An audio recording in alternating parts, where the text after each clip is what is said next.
She destroyed his snowman because he was old, black, and quiet. But his silence wasn't weakness. It was the calm before justice. She hit back with hate. He answered with truth. What happens when the man they mock builds something they can't break? Welcome to my channel. If you love insane HOA revenge stories, hit that subscribe button because this one is wild.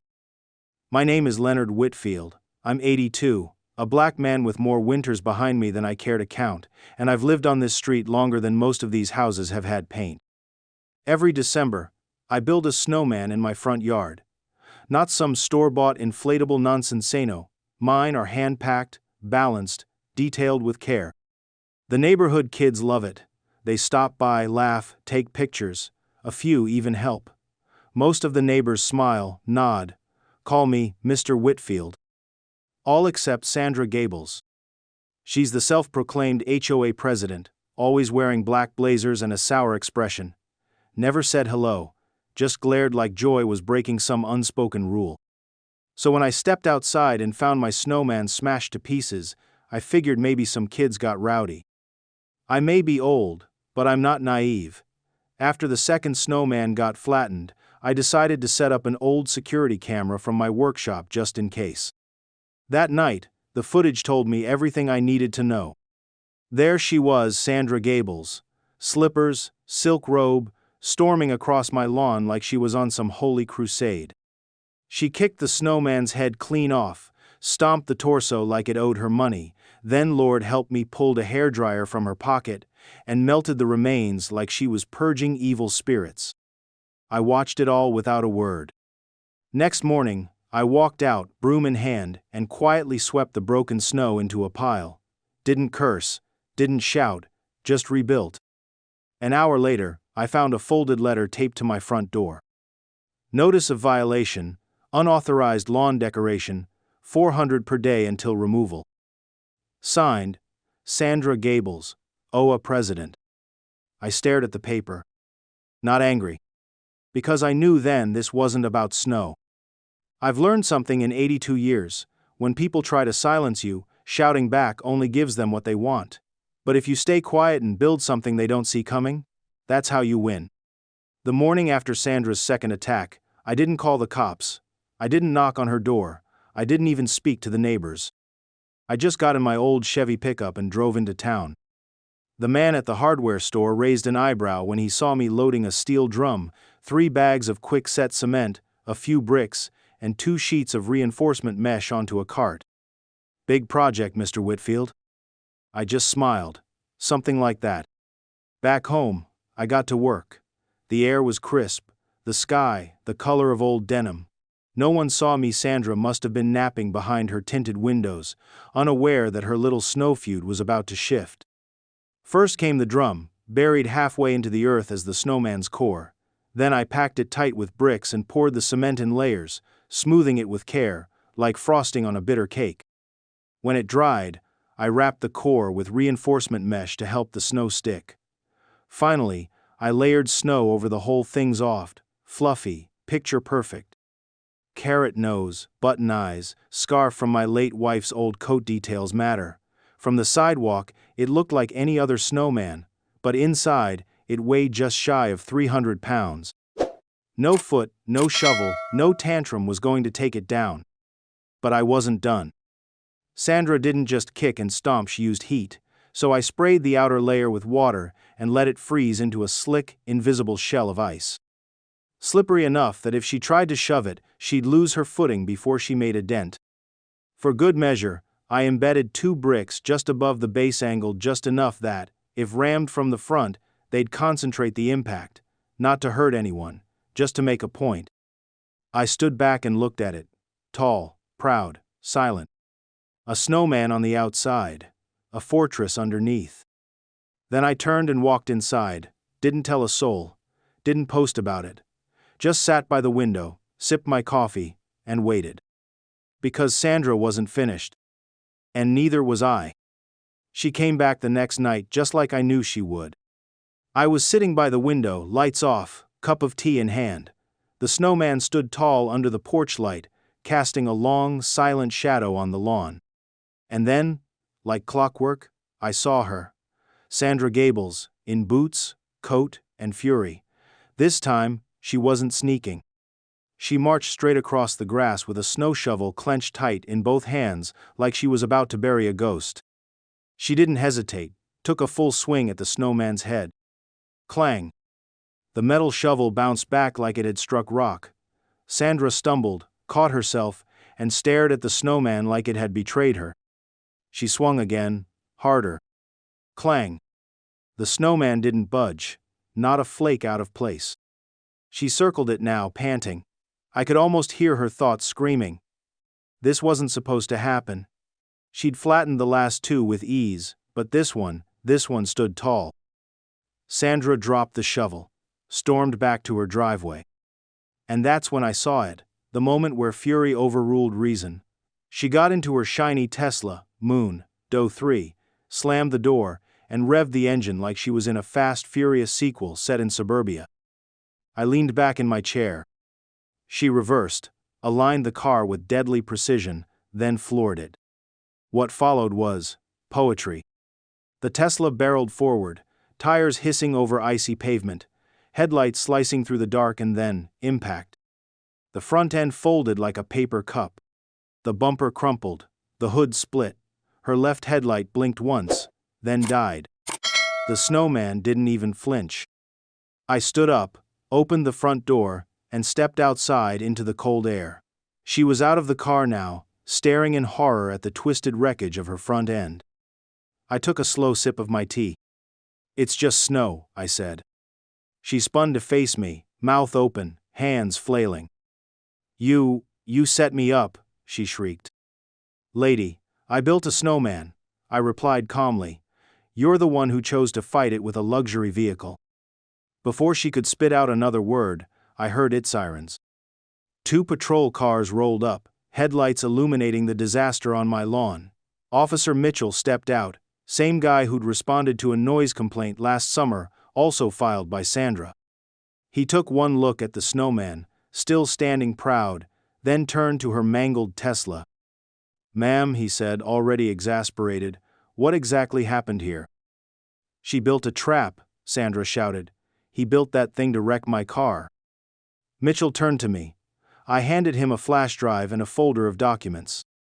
"Footage is all there," I said. "Camera caught everything. I also have proof of property ownership and the letter she left threatening fines." Mitchell reviewed the folder quickly, then glanced at Sandra, who was pacing like a cornered animal. "You drove onto private property and rammed a snowman?" he asked flatly. "It wasn't a real snowman." He looked back at the statue. "Looks pretty real to me." He sighed, scribbled something on his notepad, then addressed us both. "Okay, here's how this shakes out. Ms. Gables, you're getting a citation for reckless driving and destruction of property. Since this happened on private land, and you voluntarily drove into it, your insurance won't cover the damages. You're fully liable for the repairs to your vehicle." Sandra's face went pale. You can't be serious." Mitchell handed her the ticket. "Call a tow truck, and consider not committing vehicular assault next time someone builds a snowman you don't like." She stood there, stunned. I watched the steam rise from her broken hood. Mitchell turned back to me. "You okay, Mr. Whitfield?" I nodded. Didn't even spill my tea. He smirked. "Nice work." As they left, I turned back toward the snowman still standing, untouched, silently triumphant. "Just snow," I'd said. But this snow had spine. You'd think after crashing her Tesla into a snowman and getting cited by the police, Sandra Gables would take a step back, reflect, maybe apologize, but no, not Sandra. 2 days after the incident, I found a thick, cream-colored envelope taped to my front door, heavy stock paper, gold trim, real fancy-like. It smelled like desperation and perfume. Inside was a typed letter 3 pages long addressed to "Dear residents of East Marigold Lane." It began with the kind of faux sympathy that usually precedes a scam. As many of you are aware, I recently experienced a tragic incident involving an unauthorized and hazardous structure placed deliberately on a community lawn. She meant the snowman. which resulted in severe damage to my personal vehicle. In light of the communal nature of our neighborhood, and considering the dangerous precedent this sets, I am requesting a shared contribution from all residents to assist in covering the costs of repair. Below that, she had itemized the damage bumper, hood, headlight, emotional distress and proposed a per-household contribution of $148.32 to be delivered in cash or check within 7 days to a locked mailbox at her front door. And just when I thought it couldn't get more absurd, the kicker came at the bottom. Failure to contribute may result in formal HOA penalties and interest. I stared at the letter for a good 10 seconds, blinked twice, and laughed so hard I nearly choked on my morning toast. But I wasn't the only one who received it. By noon, a parade of neighbors started showing up at my porch, letters in hand, eyes wide with disbelief, and more than a few choice words. Mike was the first, a big guy in flannel and boots, always quiet. "She lost her damn mind," he grumbled, waving the envelope. 148? For her to fix her own stupidity? Next came Sophia from across the street, holding her toddler in one arm and the letter in the other. "Last year she fined me, $50 for having chalk drawings on the sidewalk. My kid was 4. Then Mrs. Henderson, whose husband died 2 years ago. She whispered, almost ashamed. She made me repaint my shutters because they were too cheerful. I didn't even have the money, but I was afraid she'd do something." The stories poured in. Sandra had spent the last year using her fake HOA to bully half the street. Fake citations, threats of fines, demands for paint codes, grass lengths, noise restrictions, and visual harmony. Nobody had fought back until now. And here she was, demanding money from the very people she'd intimidated. They asked me what we should do. Some wanted to march to her house. Others talked about calling the news. I listened. I nodded. And when the last voice fell silent, I said one thing. Let the lies expose themselves. I didn't mean it as some dramatic statement. I just knew that when someone builds their power on fear, the best thing you can do is stop being afraid and let them speak. Because eventually, their own words will bury them deeper than anything you could ever say. So we didn't fight. We didn't confront. We waited.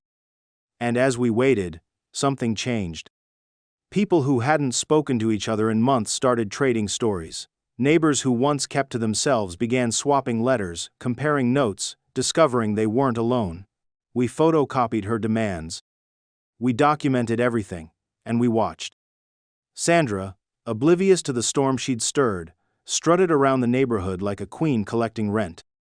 Every time she passed my house, she glared at the snowman still standing, proud and untouched, and then at me, as if I'd stolen something from her. But I hadn't. She had stolen dignity from every person on this street for over a year. All I did was give it back. By the end of the week, no one had paid her, not a single cent. But the street was buzzing alive in a way it hadn't been in years. And Sandra? She had no idea she was standing in the middle of her own collapse. All we had to do was let gravity do the rest. It started with a flyer. Mike printed it on plain paper and taped it to every mailbox on East Marigold Lane, big bold letters across the top. Community meeting, Saturday, 4 p.m., bring your letters. No mention of Sandra, no accusations, just a simple invitation. By 4 o'clock, nearly every resident had gathered on the front lawn of the old schoolhouse at the end of the block. Folding chairs creaked, thermoses hissed with coffee and tea, and eyes darted with cautious energy like people arriving at a long overdue intervention. I stood near the back. I hadn't planned to say anything. Truth be told, I was content letting the neighborhood speak for itself.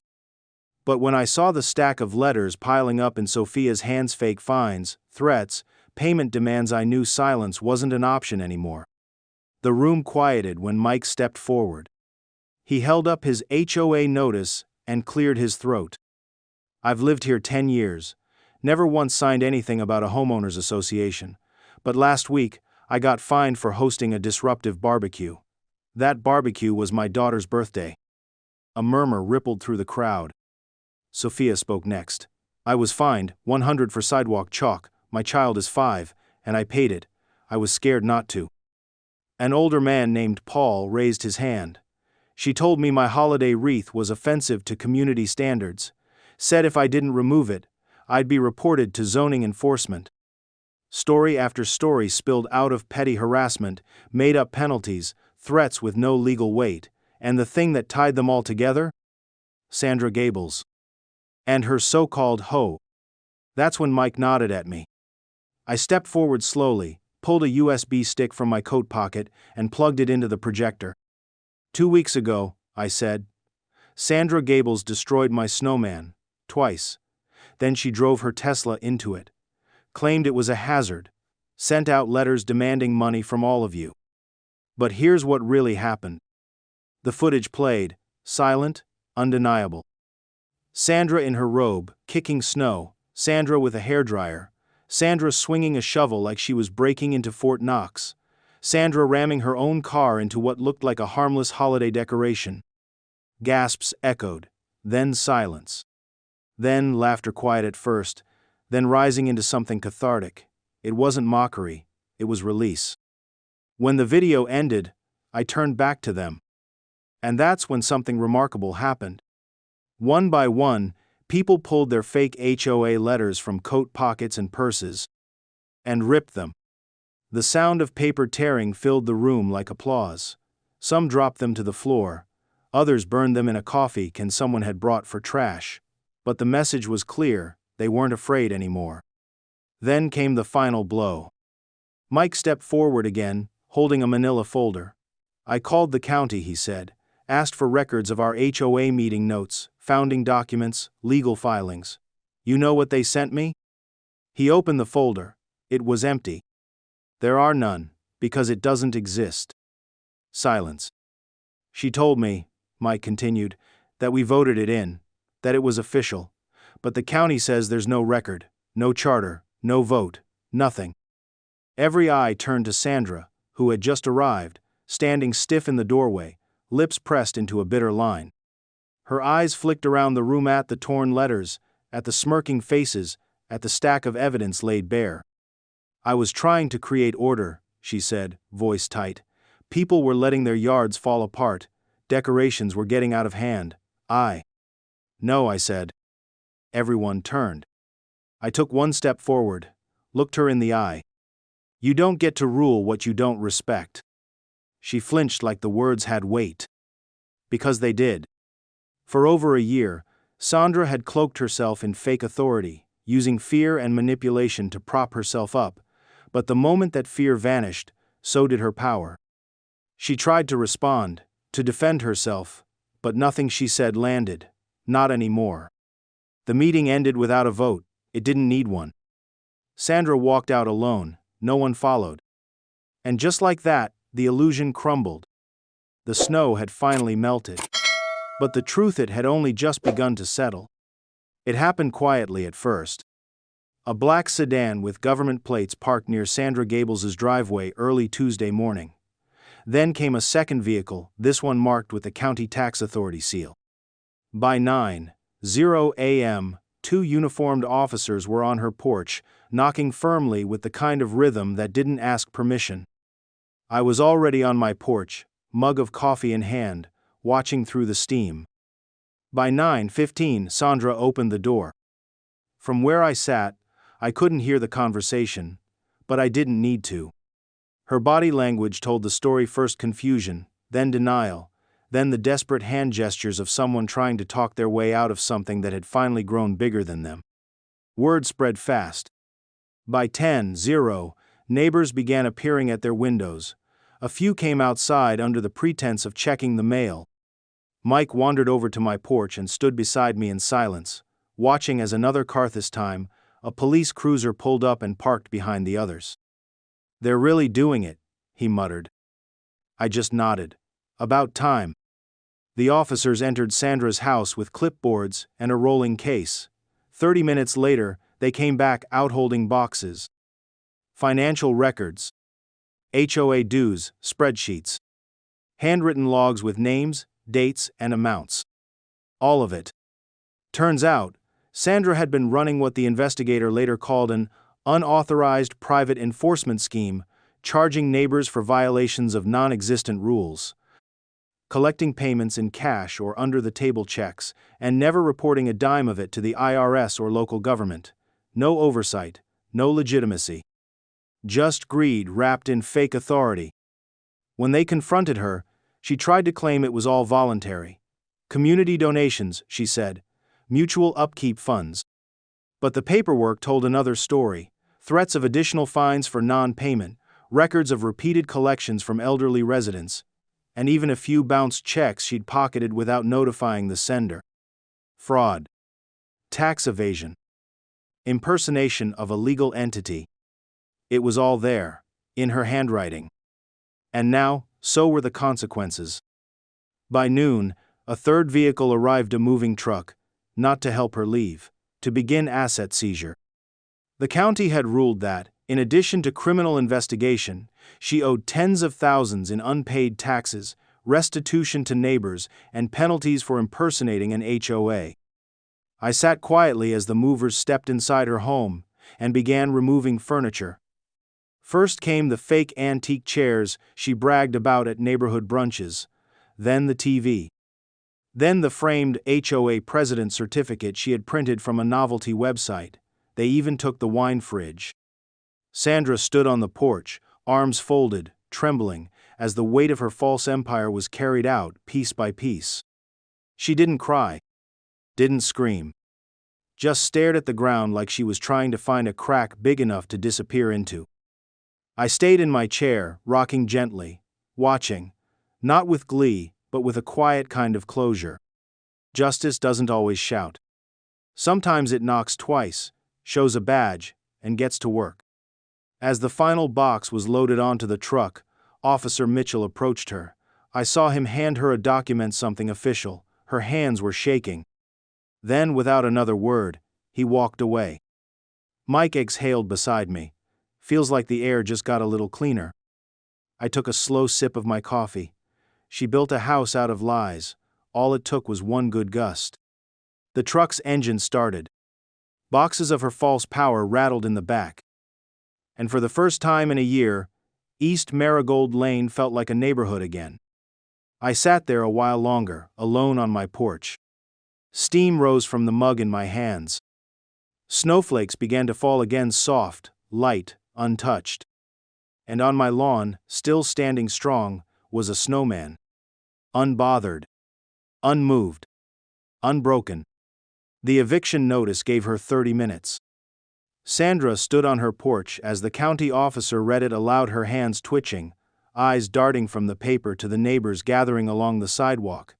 No more robes and pearls today. Just jeans, an old cardigan, and the unmistakable look of a woman who had run out of stories to tell. She didn't say a word. By the time the movers began pulling her last pieces of furniture to the curb, the tow truck arrived for her Tesla, Moon, Doe 3, still damaged, still bearing the dented front end from the crash that started all of this. I watched from my porch as the tow cable tightened, lifting the car's wheels off the pavement with a sharp mechanical groan.